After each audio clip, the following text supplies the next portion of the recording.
1 million people chose to live where the cold can freeze metal and where the next city is hundreds of miles away. It is not stubbornness, it is something much deeper. A silent code understood only by those who face -40 degrees Fahrenheit. There is a reason this metropolis survives in the middle of the white wilderness, and that reason is not where you imagine. And when you discover what truly keeps this city alive, you will realize that the impossible has never been so human. From afar, Canada looks like an endless sea of forest. Thousands of miles of pine trees form a green carpet where silence rules more than any government. And right in the middle of this absolute nothingness rises a metropolis of more than 1 million people, almost like a mirage that refuses to disappear. For many immigrants, it becomes the unexpected gateway to the north, defying every geographic logic. The longer you observe this contrast, the more your mind begins to question what really happened here. When someone zooms out on the map, it becomes clear that Edmonton is isolated by hundreds of miles of wilderness, far from other major northern cities. Nothing suggests that such a remote area should have skyscrapers, wide avenues, and vibrant cultural life. It is as if the city decided to exist through sheer stubbornness, resisting the very climate around it. And this paradox is only the first door to a much larger enigma, one that takes shape when history steps in. What is most fascinating is how this urban oasis grew without breaking ties with the surrounding nature. Much of it is still shaped by the vast River Valley Park system, a green corridor that seems to embrace the city while revealing its oldest secrets. The line between civilization and wilderness becomes so thin that it is hard to tell where one begins and the other ends. But this unlikely relationship did not emerge by accident, and everything connects to a river that changed entire destinies. Long before the wide avenues and the neighborhoods that now stretch across the map, there was only one silent route cutting through the vastness: the North Saskatchewan River. 4 traders arriving in the 18th century. That river worked like a liquid highway, carrying furs, people, and stories for miles upon miles of current. It was the river that decided who prospered and who vanished into the forest. It is no exaggeration to say that Edmonton exists because of the frozen flow at its shore. It was right there that Fort Edmonton was born in 1795. A small trading post that seemed insignificant but had geography entirely on its side. Each year, more boats traveled upstream, bringing life, work, and ambition to a region that once knew nothing but silence. Researchers often point out that almost everything about the modern city, from neighborhoods to transportation routes, follows the logic of this aquatic past. And this influence can even be seen in the way the city expanded toward infinity. Today, anyone walking through the valley trails discovers that the River Valley Park system is 22 times larger than Central Park, a number that makes every visitor stop instantly. This green corridor is not only a landscape, it is the thread connecting centuries of urban development. It still shapes where people walk, work, and breathe, as if the river continues to guide the city. Yet, even with all this power, it does not fully explain how Edmonton became so large, and that is where the secret buried in the sand begins to surface. The unexpected turning point in this story comes when someone discovers that in the north of the country there is a kind of wealth that does not shine. Like gold, yet powers entire economies.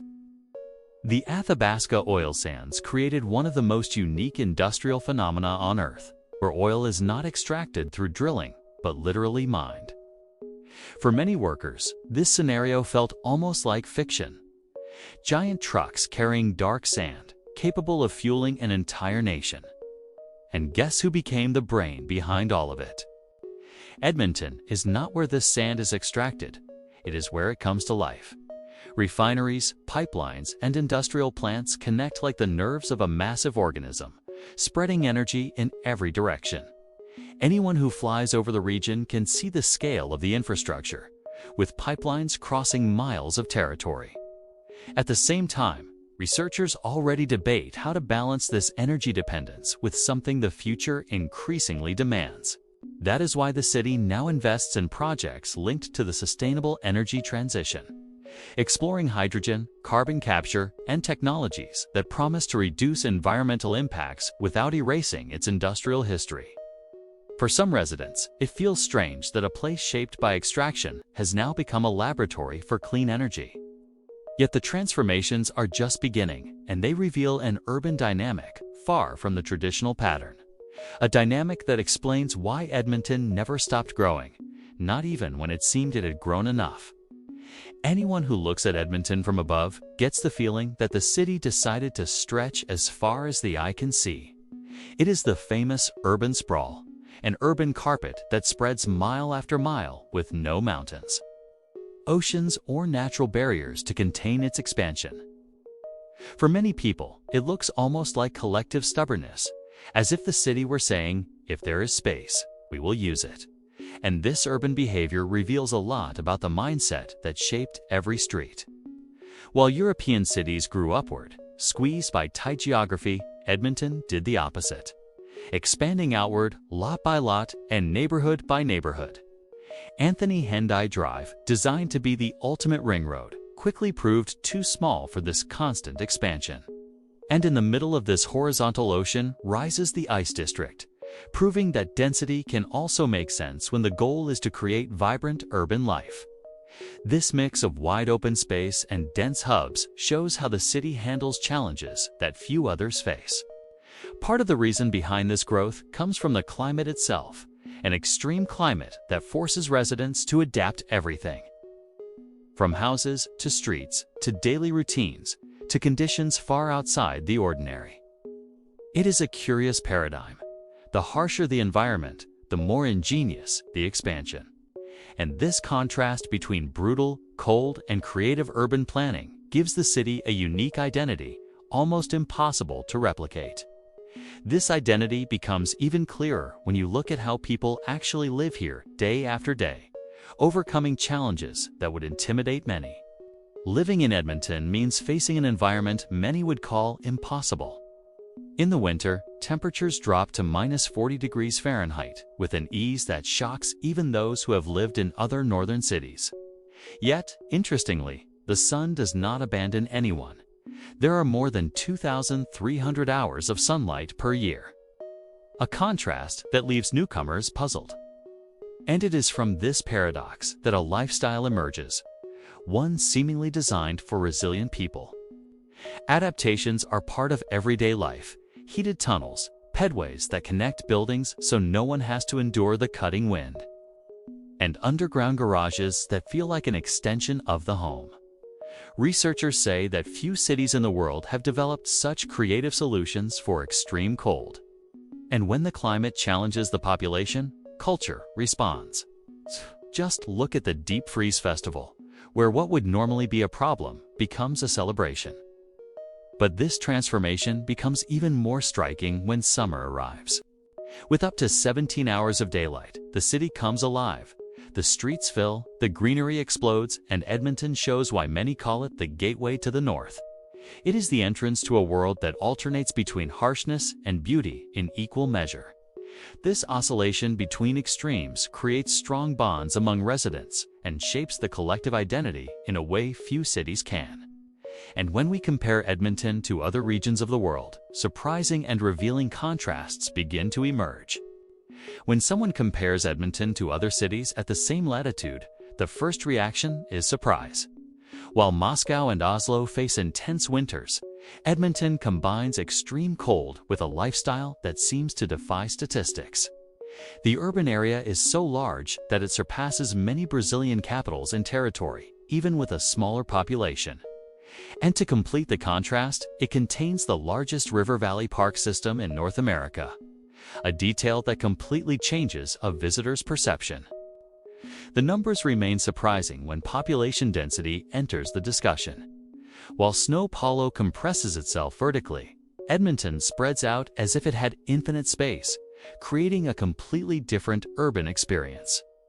Brazilian cities struggle with heavy traffic, while in Edmonton, the flow is broad and open even with long distances.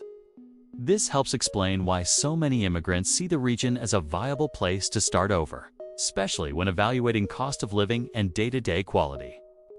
And in contrast to global industrial centers, Edmonton is undergoing an unusual transition. Although it sustains a large portion of the country's energy economy, it is investing heavily in projects connected to the sustainable energy transition. For many specialists, this puts the city on par with the world's innovation hubs. And this duality, tradition and future, reveals something even more surprising, something that points to an unlikely destiny in the coming decade. What intrigues specialists is how Edmonton always seems a few steps ahead, even while carrying the legacy of the oil sands that shaped its economy for decades. The city embraced the idea of turning challenges into a laboratory, investing in hydrogen, carbon capture, and technologies that perform well in extreme cold. Researchers say that few regions in the world test urban solutions at such low temperatures. And it is precisely this harsh environment that creates space for innovations other cities would never even consider. Densification projects are emerging to balance the advance of urban sprawl, creating walkable neighborhoods that resemble modern European centers, only adapted for -40 degrees Fahrenheit. LRT expansions, stronger materials, and smart transportation systems show that this is not just a city growing, it is a city learning from itself. And when the climate imposes limits, Edmonton responds with engineering. This combination of resilience and creativity is drawing increasing global attention. At the same time, climate change is reshaping the behavior of the North Saskatchewan River, altering melt patterns and flows that dictated local life for centuries. These transformations reveal both risks and opportunities for cold-focused technology, making the city a reference for Arctic and Siberian regions facing similar dilemmas. And if Edmonton thrives in such an unlikely environment, it raises the question that leads to the final reflection. Edmonton shows that even the harshest environment can transform when ordinary people choose to stay, adapt, and evolve. This city proves that limits are not barriers, they are simply starting points. And there is something powerful in that idea. If 1 million people can thrive in -40 degrees Fahrenheit, what challenges can you face in your own life? Subscribe to the channel and activate notifications to keep exploring the impossible cities the world insists on ignoring.